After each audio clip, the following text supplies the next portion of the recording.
Good day. Here are the top stories of the Manila Times for November 4, 2020. More government officials involved in corruption will be dismissed and prosecuted before the year ends. President Rodrigo Duterte warned as he reiterated his resolve to clean up the bureaucracy.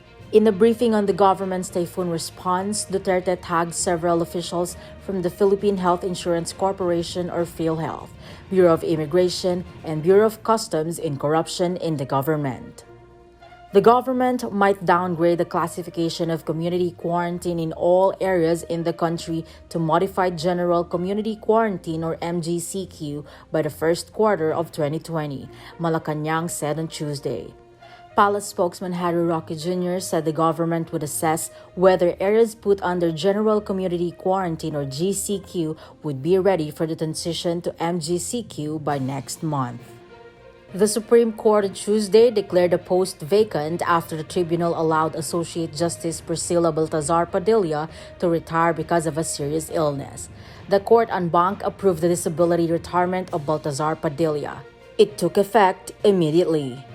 Exiled Communist Party of the Philippines or CCP founder Jose Maria Sison receives up to almost 400 million bank remittances a year from money allegedly extorted from construction firms and telecommunications companies. A former leader of the New People's Army or NPA claimed. Jeffrey Celis alias Ka Eric made the disclosure on Tuesday during the hybrid hearing of the Senate Committee on National Defense and Security on the alleged red tagging and red baiting of certain celebrities, personalities, institutions, and organizations. The Supreme Court on Tuesday denied the appeal of Solicitor General Jose Calida on the release of the statements of assets, liabilities, and net worth or SALNs of Associate Justice Marvic Leonen. The High Court en banc ruled to deny the motion for reconsideration filed Calida, who argued that the SALN of Leonen must be disclosed to the public because it is guaranteed under the 1987 Constitution. This was the second time that the High Court denied the request of the Solicitor General, who earlier admitted that he was considering a quo warranto case against Leonen. Tropical storm Shawnee with international name Atsani gains strength as it moves slowly over the Philippine Sea. The Philippine Atmospheric, Geophysical, and Astronomical Services Administration or PAGASA said on Tuesday.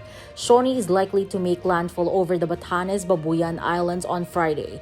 The storm was spotted at 565 kilometers east of Basco, Batanes on Tuesday, with maximum sustained winds of 85 kilometers per hour near the center and gustiness of up to 105 kilometers per hour.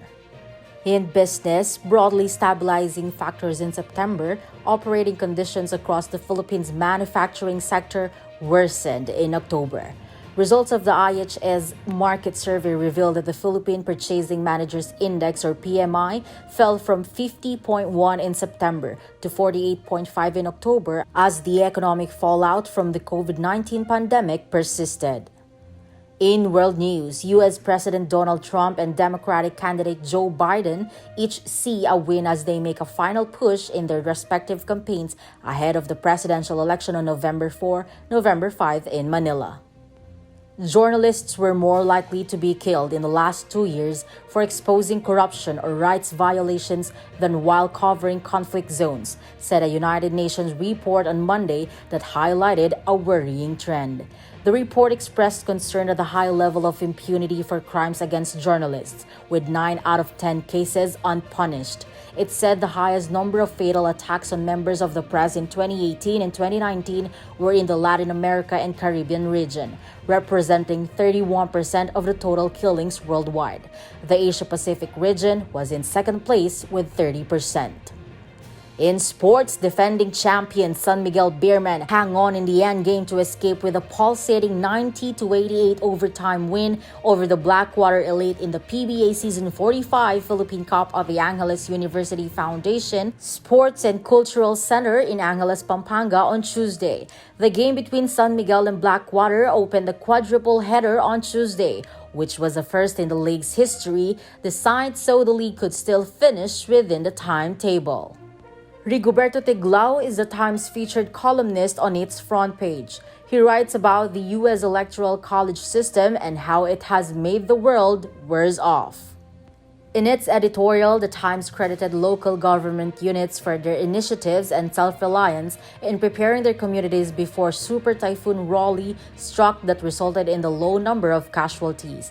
However, it did not say the same for President Rodrigo Duterte, whose invisibility before the storm arrived was counterproductive. For the full version of the editorial, read the Times opinion section or listen to the Voice of the Times.